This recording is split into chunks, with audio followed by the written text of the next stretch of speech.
Well, Donald Trump, in a few days' time you will find out whether you are President of America.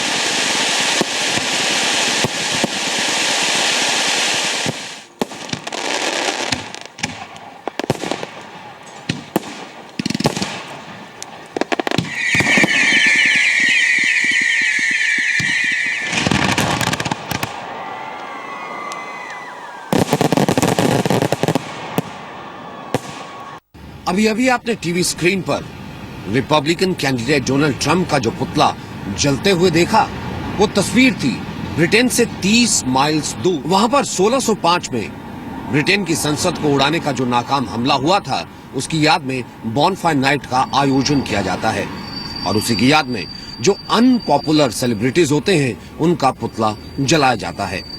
हम ये नहीं कह रहे हैं कि डोनाल्ड ट्रंप अनपॉपुलर हैं, लेकिन ये बात तो सीधी साफ है कि इस बार ये लड़ाई आतंकवाद के खिलाफ है और सबसे ज्यादा, भले वो डोनाल्ड ट्रंप हो या फिर हिलेरी क्लिंटन हो, आतंकवाद नामक राक्षस को जो भी जलाएगा, ये विश्व उसके साथ ही खड़ा है। By the way, folks, while we're at it, great. ये वो तस्वीर है जो आज के दौर के डर को दिखाती है।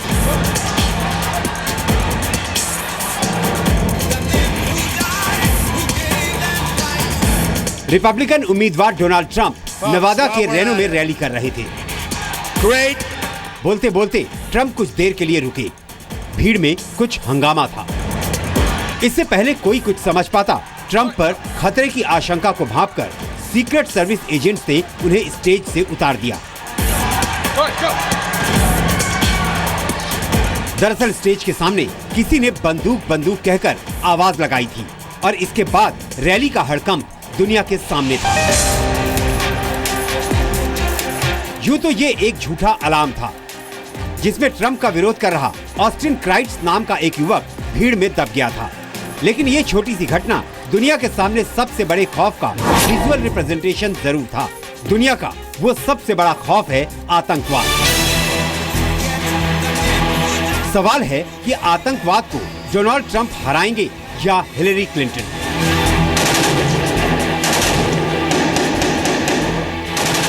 आतंकवाद की ये चुनौती कितनी बड़ी है, इसका अंदाजा इस बात से लगाइए कि ISIS ने बाकायदा घोषणा पत्र जारी कर वोटिंग वाले दिन यानी 8 नवंबर को अमेरिकी लोगों का कत्लेआम करने की धमकी दी है।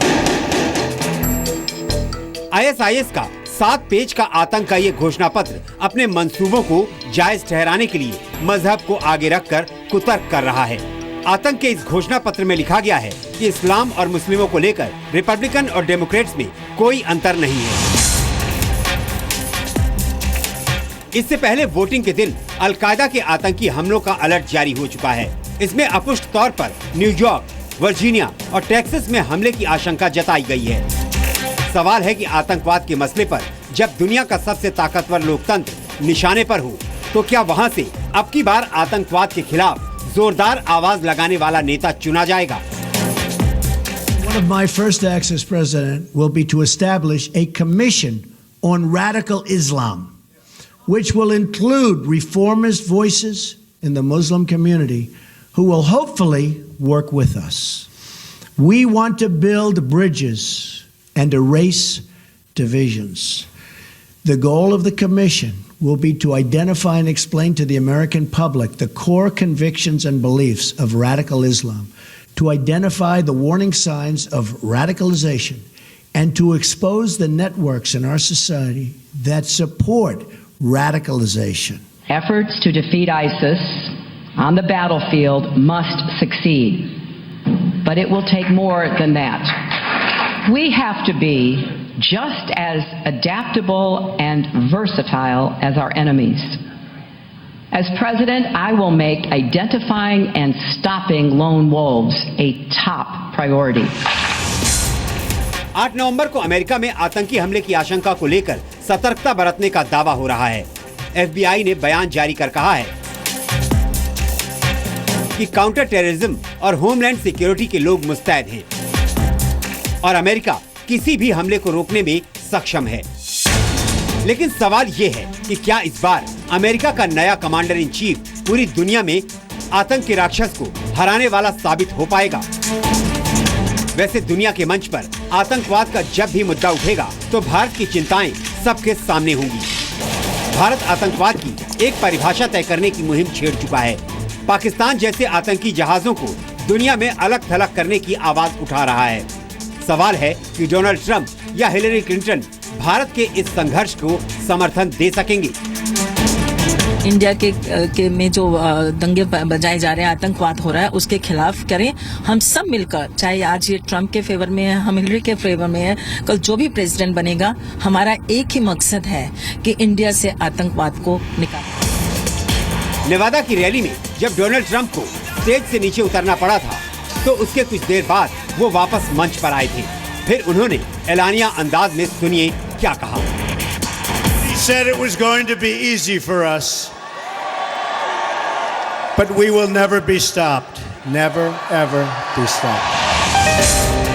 लेकिन क्या आतंकवाद के खिलाफ ट्रंप के ऐलान पर लोगों को आंख मूंद कर भरोसा हो रहा है? He's just a liar. He lies about everything. He's saying that just to get votes, and he doesn't really care about anyone but himself. So, he's just saying that. That's all a lie. He's not going to do anything. He never has. तो प्रश्न ये, क्या Hillary आतंकवाद से लड़ेंगी? कभी पाकिस्तान को आंगन में सांप पालने वाला मुल्क बताने वाली हिलरी क्या आतंकवाद के मुद्दे पर पाकिस्तान जैसे देशों को दुलारने की अमेरिकी नीति को हटा पाएंगी? उरी हमले के बाद भारत के सर्जिकल स्ट्राइक का अमेरिका ने समर्थन जरूर किया, लेकिन क्या पाकिस्तान को आर्थिक मदद के नाम पर फंडिंग करने जैसी नीति को टाटा बाय बाय होगा? बिल क्लिंटन प्रेसिडेंट थे, वो फ्रेंड ऑफ इंडिया रहे हैं। हिलरी क्लिंटन जब सेक्रेटरी ऑफ स्टेट रही हैं, वो फ्रेंड ऑफ इंडिया रही हैं। इंडिया के लिए उनका सॉफ्ट कॉर्नर शुरू से ही रहा है और जो यहाँ इंडियंस रहते हैं, majority of Indians are Democrats और वो उनको पूरा सपोर्ट कर रहे हैं। आतंकवाद आज इतना विकराल हो चुका है कि भारत में सेना पर हमले हो रहे हैं। बांग्लादेश में रेस्टोरेंट में बेगुनाह लोग मारे जा रहे हैं। फ्रांस दहल रहा है। इराक के मोसुल में ISIS को खदेड़ने के लिए अमेरिका के समर्थन से इराकी सेना को एक विशेष अभियान चलाना पड़ रहा है। ऐसे में क्या 8 नवंबर को अमेरिका के फैसले से दुनिया ये भरोसा कर सकेगी कि आतंकवाद को सही मायने में हराने वाला इस बार उनका राष्ट्रपति बन सकेगा? सचिन अरोड़ा, जी मीडिया, न्यूयॉर्क। आतंकवाद भारत के लिए सबसे बड़ी समस्या है, खासतौर पे तब जब पाकिस्तान, जो कि पड़ोसी मुल्क है, उसकी स्टेट पॉलिसी ही आतंकवाद हो। मैंने भारतीय अमेरिकियों से बात की, उनके लिए भी आतंकवाद एक चिंता का विषय जरूर है, लेकिन इन चुनावों में उनके लिए एक और मुद्दा सबसे अहम है, वो है इमिग्रेशन पॉलिसी। मैंने रिपब्लिकन और डेमोक्रेट्स, जो कि दोनों समर्थक हैं भारतीय, उनसे बात की। उनके लिए क्या कुछ अहम मुद्दे हैं, वो क्या सोचते हैं? ट्रंप की पॉलिसी बेहतर है इमिग्रेशन को लेकर या फिर हिलेरी की पॉलिसी बेहतर है? आप ये रिपोर्ट देखिए, खुद समझिए। अब की बार अमेरिका में किसकी सरकार है? ऑफ कोर्स हिलरी क्लिंटन की डेमोक्रेटिक सरकार होगी। किसकी सरकार है? अब की बार ट्रंप की सरकार, क्योंकि उसने जो पॉलिसीज लाई हैं पूरे इंडिया को उन्होंने फॉलो किया है। हमारे मोदी साहब की पॉलिसीज फॉलो। अमेरिका भी एक नया अमेरिका बनना चाहता है और वो इंडियन पॉलिसीज को फॉलो करना चाह रहा है। हमारे मोदी जी की जो पॉलिसीज हैं फॉलो करना चाह रहा है, उन्होंने खुद भी कहा, और किसी प्रेसिडेंट ने, डेमोक्रेट ने आज तक उनकी तारीफ नहीं की। कन्विंस है अब की बार हिलेरी सरकार? नहीं, अब की बार रिपब्लिकन सरकार। बिल्कुल, आपको ये लग रहा है? नहीं, हम तो हिलेरी के साथ में हैं और बात ये नहीं है, बात ये है कि क्या पॉलिसीज हैं, क्या करने बिल्कुल। अब की बार किसकी सरकार? अमेरिका में रह रहा हर भारतीय यही सोच रहा है। यूं तो जो भारतीय अमेरिका में पूरी तरह रच बस चुके हैं, जो पिछले कई पीढ़ियों से अमेरिका में रह रहे हैं, उनके पास तो और भी मुद्दे हैं। लेकिन ज्यादातर अमेरिकी भारतीयों का सबसे बड़ा सवाल है इमिग्रेशन पर हिलरी क्लिंटन और डोनाल्ड ट्रंप की नीतियां कैसी हैं। और इस सवाल का जवाब न्यूयॉर्क में मौजूद जी मीडिया संवाददाता सचिन अरोड़ा ने कुछ खास भारतीय अमेरिकियों से जानना चाहा। अमेरिका में युवा छात्र नेता कनिष्का वाधावा मानती हैं डोनाल्ड ट्रंप की इमिग्रेशन नीति भारतीयों के लिए सबसे मुफीद होगी। लेकिन पॉलिसी और बिजनेस एक्सपर्ट रश्मि गुप्ता कनिष्का से इत्तेफाक नहीं रखती। वो कहती हैं कि डोनाल्ड ट्रंप की नीति बेहद खतरनाक है।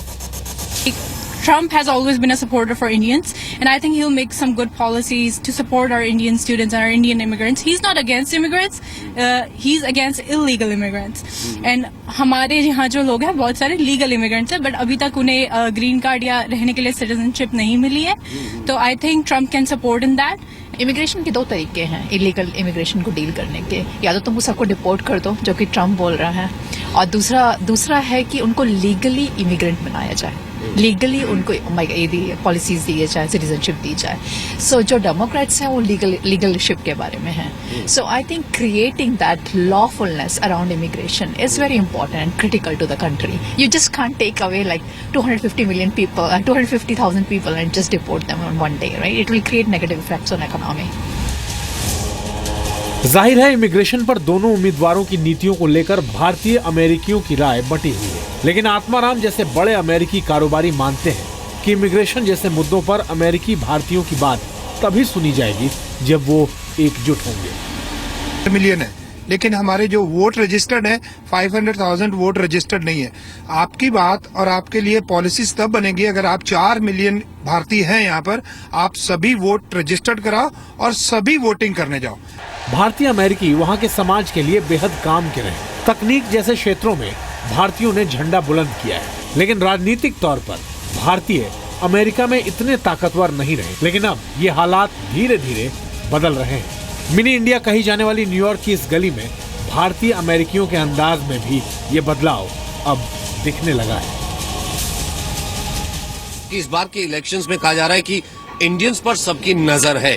ट्रंप ने जहां इंडियंस को लुभाने के लिए अपनी जितनी जो रैलीज हैं उनमें इंडियंस का बहुत जिक्र किया कि अगर मैं आता हूं तो इंडियंस का सबसे बेस्ट फ्रेंड हूंगा।